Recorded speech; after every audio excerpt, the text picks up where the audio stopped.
Hello everyone, this is Shreya Pandey and I welcome you all to the Lawit. In this video, we are going to discuss the sources of Hindu law. As you all know, this is the part of All India Bar Exam syllabus and we are completing the full syllabus on our YouTube channel. तो अभी तक अगर आपने हमारे channel को subscribe नहीं करा है तो हमारे चैनल को सब्सक्राइब कर दीजिए फॉर द लेटेस्ट नोटिफिकेशन और आप इस चैनल के साथ जुड़ के ऑल इंडिया बार एग्जाम के पूरे सिलेबस को कंप्लीट कर सकते हैं।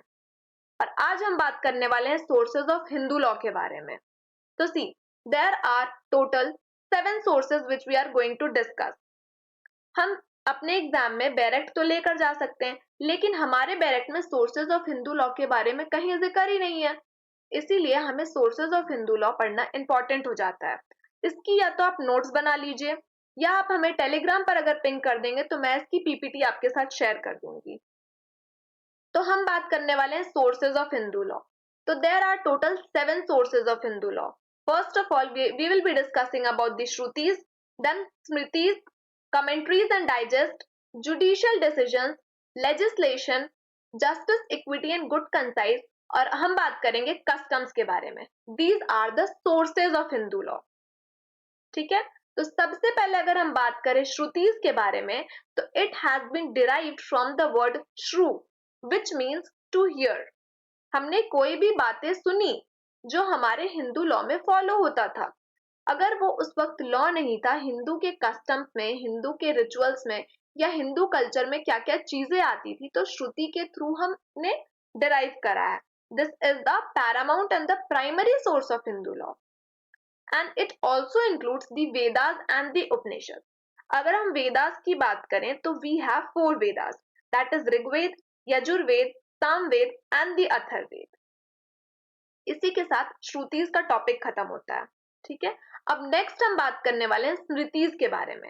This is also one of the important source of Hindu law and Smritis means what was remembered, जो हमने हैंड डाउन करा है to successive generation, that is known as Smritis and it has been classified into 2 parts, primary and the secondary Smriti. अब primary smritis की अगर हम बात करें तो वी हैव धर्म सूत्रास एंड द धर्म शास्त्रास। अगर धर्म सूत्र की बात करें तो धर्म सूत्र प्रोज के फॉर्म में मिलते हैं हमें, प्रोज उनका स्टाइल होता है प्रोज स्टाइल। और अगर हम धर्म शास्त्रास की बात करें तो that is in the form of poetry style. अब अगर हम इसके प्रिंसिपल ऑथर्स की बात करने जाएं तो प्रिंसिपल ऑथर ऑफ धर्म सूत्रास आर गौतमा, बौधायना एंड अपास्तंबा। ये तीनों वर्ड्स आप याद रखिएगा, Gautam, Baudhayan and Apastamba. These are the Dharma Sutras के ये प्रिंसिपल ऑथर हैं। और अगर धर्म शास्त्रास के प्रिंसिपल ऑथर्स की बात करें हम तो they are Manu, Yajnavalkya, Narada and the Vishnu. तो these are the principal authors of Smriti. And next हमारे पास सोर्स है कमेंट्रीज एंड डाइजेस्ट। तो कमेंट्रीज एंड डाइजेस्ट क्या होते हैं? तो these are the records of the custom contained in smritis। ठीक है, and it can be interpreted, explained and modified the customs contained in smritis।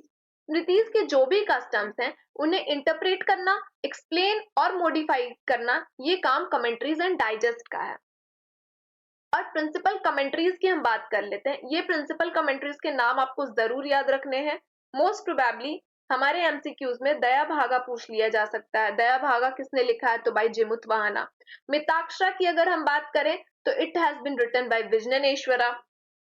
विवादा की बात करें तो Ratnakara by Vivada Ratnakara was written by Chandeshwara and the Dattatva की अगर हम बात करें तो Raghunanda is the writer of this. तो these are the principal commentaries जिनको आपको याद रखना है। दया भागा पूछ लिया जाएगा किसके द्वारा लिखा गया, मिताक्षरा या विवादा रत्नाकारा एंड दत्तात्वा, इन सबके आप याद रखिएगा नाम। और इसमें अगर हम बात करें मिताक्षरा और दया भागा के बारे में अगर स्पेशली हम बात करें तो they have a very high acceptability as an authoritative source. Mitakshara और दया भागा हम स्कूल भी पढ़ेंगे, जब हम हिंदू के स्कूल्स की बात अगर करेंगे, हिंदू लॉ के स्कूल्स की अगर हम बात करें तो मिताक्षरा और दया भागा उसमें आते हैं। तो उस वक्त भी हम मिताक्षरा और दया भागा के बारे में बात करने वाले हैं। And these are the paramount sources and इसे बहुत ही हाई एक्सेप्टेबिलिटी और अथॉरिटेटिव सोर्स माना गया है। इसके बाद अगर जुडिशियल डिसीजंस की हम बात करते हैं तो judicial decisions is also an important source of Hindu law because it has a binding effect. किसी भी सुप्रीम कोर्ट ने अगर कोई भी डिसीजन दिया है that will be binding on each and every person. So in every point of law, there are large number of decisions which have been interpreted in various commentaries, digest और स्मृति। इसीलिए judicial decisions हमारे लिए important हो जाते हैं, ठीक है। तो judicial decision is also one of the important source of Hindu law because they have a binding effect और इसने कई सारे पॉइंट्स पर इंटरप्रिटेशन भी दिया of various commentaries, digest and Smriti. इसके बाद we will be talking about the legislation. Legislation क्या होते हैं? लॉ होते हैं जो कि लेजिस्लेचर के द्वारा बनाए जाते हैं। एंड लेजिस्लेशन की हमें जरूरत क्यों पड़ी? Because it brings the uniformity throughout the country in application and practice of the Hindu law. Application के मामले में या प्रैक्टिस के मामले में it provides us the uniformity throughout the country. और सम इंपॉर्टेंट लेजिस्लेशन अगर हम देख लें तो we have Indian succession act 1925 का ये एक्ट है, हिंदू मैरिज एक्ट 1955 से ये हम पर बाइंडिंग हो गया था। उसके बाद हम देख सकते हैं Hindu succession act is also a legislation, Hindu adoption and maintenance act 1956 and the special marriage act 1956 और भी कई सारे ऐसे लेजिस्लेशन है जिससे हम देख सकते हैं कि it has brought the uniformity throughout the country. Okay, so these are some of the important legislation which plays a vital role as a source of the Hindu law. इसके बाद अगर हम बात करें तो we have the source of equity, justice and good conscience. Equity, justice and good conscience की जरूरत हमें कहाँ पड़ती है? तो जब बात होती है कॉन्फ्लिक्ट की between the two sources on, या फिर अगर हम बात करें in case of conflict between the rules of Smritis and commentaries, तो the conflict has been resolved by the following principles of equity, justice and good conscience। कई जगह पर ऐसा मामला आ जाता है कि हाँ, दो सोर्सेस के बीच में या स्मृतिज एंड कमेंट्रीज इनके बीच में कोई कॉन्फ्लिक्ट हो जाता है, तो उस कॉन्फ्लिक्ट को दूर करने के लिए हमें equity, justice and good conscience का प्रिंसिपल फॉलो करना पड़ता है। अगर एक इंपॉर्टेंट केस की हम बात करें, ये केस भी आपके लिए इंपॉर्टेंट है, इसे आप कहीं लिख लीजिएगा या याद कर लीजिएगा। That is Gurunath versus Kamlabai 1951 का केस है और इसमें सुप्रीम कोर्ट ने ये हेल्ड करा कि that in absence of any rule of the Hindu law, अगर कहीं पर कोई एब्सेंस है रूल ऑफ हिंदू लॉ जहां पर प्रेजेंट नहीं है, तो कोर्ट के पास ये अथॉरिटी है कि it can decide the case on the principle of equity, justice and good conscience. Because as we all know हमारा हिंदू मैरिज एक्ट तो 1955 में आया और भी जितने हिंदू लॉज हैं वो सारे 1900 में ही आए हैं, 1955 या उसके बाद ही सारे लॉज आए हैं। तो before that we were following the principle of equity, justice and good conscience. इसीलिए कुछ ऐसे टॉपिक्स पर जहां पर भी अभी प्रेजेंटली अगर लॉ नहीं बना हुआ है, लेजिस्लेशन ने लॉ नहीं बनाया है, तो we can follow the principle of equity, justice and good conscience.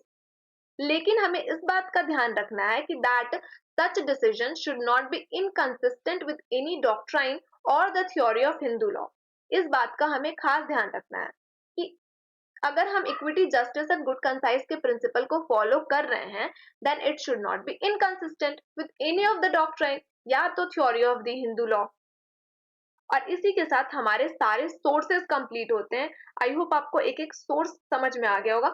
बहुत ज्यादा इस पे आपको एफर्ट देने की जरूरत नहीं है, मैंने बस जितना बताया अगर आप उतना भी पढ़कर चले जा रहे हैं तो आप सोर्सेज ऑफ हिंदू लॉ के क्वेश्चंस में नहीं फंसने वाले हैं। ऑल इंडिया बार एग्जाम में तो आप क्वेश्चन के आंसर बता ही पाएंगे, ठीक है। और इसी के साथ हम कस्टम की अब बात करने वाले हैं। Custom is the last source. Okay, तो कस्टम की अगर हम बात करें तो it has been defined under section 3 clause A of the Hindu marriage act. Hindu marriage act भी मैंने डिस्कस कर लिया है, हिंदू मैरिज एक्ट मैंने पढ़ा दिया है। मैं आई बटन में हिंदू मैरिज एक्ट के लेक्चर्स प्रोवाइड कर दूंगी, आप वहां से जाकर देख सकते हैं। और कस्टम क्या होता है? कस्टम एक तरह का रूल होता है which owned a prolonged usage has obtained the force of law. Custom एक ऐसा रूल होता है जो हम कई वक्त से, कई सालों से या बहुत ही पहले से वो फॉलो करते आ रहे हैं। इस तरह से वो फॉलो करते आ रहे हैं कि वो हमारे लाइफ का एक पार्ट बन चुका है और उस कस्टम को हम खुद से अलग नहीं कर सकते। इसीलिए उस कस्टम को मान्यता मिल गई कानून की, लॉ की मान्यता उन्हें मिल गई। अब इसेंशियल्स ऑफ कस्टम अगर हम देखने जाएं तो किसी भी रूल को कस्टम बनने के लिए उसका एंशियंटनेस होना बहुत जरूरी है। मतलब वो कई सालों से फॉलो होता आ रहा हो, हमें याद भी ना हो कि हम कब से इस चीज को फॉलो कर रहे हैं, तो that will become the part of custom. अगर हमने कल ही कोई बात कह दी कि आज से तो हमारे यहाँ इस तरह से ये चीज फॉलो होने वाला है, तो that will not become the part of custom because ancientness तो है ही नहीं इसमें। इसके बाद हम देखेंगे कि that custom should be a reasonable custom. For example, अगर हम सती प्रथा की बात करें तो that was not reasonable and that was also oppose to public policy. इस वजह से सती प्रथा को हटाया गया और नए नए एक्ट्स आए गए हैं, जैसे कि विडो रीमैरिज एक्ट है, या फिर हम माइनर के मैरिज को रिस्ट्रेंट करते हैं। These are some of the thing earlier which was a part of custom. लेकिन किसी भी कस्टम को कंटिन्यू रखने के लिए हमें देखना है कि it should not oppose to public policy and it should not prohibited by the express enactment. और उस कस्टम का कंटिन्यूअस रहना भी जरूरी है। अगर कोई भी कस्टम हम कुछ साल फॉलो कर रहे हैं, फिर एक आध साल नहीं फॉलो कर रहे हैं, उसके बाद फिर फॉलो करने लग रहे हैं, तो कंटिन्यूटी तो यहाँ ब्रेक हो गई है। और कस्टम का मतलब होता है कि ये कंटिन्यूअस रहना जरूरी है। Then we can give it as a source of Hindu law, इसे हम पार्ट मान सकते हैं। ठीक है, तो कस्टम भी हमारा पार्ट रह चुका है, कस्टम को हम एक सोर्स मानते हैं हिंदू लॉ का। तो इसी तरह से हमारे सातों सोर्सेस कंप्लीट होते हैं। आई होप आपको सारे सोर्सेस समझ में आ गए। कस्टम और यूसेज की डेफिनेशन आप सेक्शन 3 के क्लॉज ए में भी जाकर पढ़ सकते हैं। उसमें भी यही बातें लिखी गई है जो मैंने बताया कि एंशियंट होना चाहिए, रीजनेबल होना चाहिए, कंटिन्यूस होना चाहिए, it should not oppose to public policy होना चाहिए, या किसी प्रेजेंट लॉ को वो प्रोहिबिट नहीं करना चाहिए, पब्लिक पॉलिसी को फॉलो करना चाहिए। ये सारी बातें लिखी हुई है कस्टम के डेफिनेशन में। I hope you are doing good and मिलते हैं हमारे नेक्स्ट वीडियो में।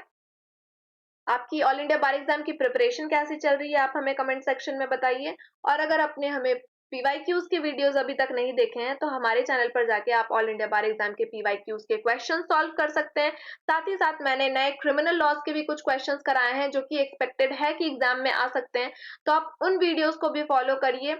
तब तक के लिए मिलते हैं नेक्स्ट वीडियो में। Bye bye.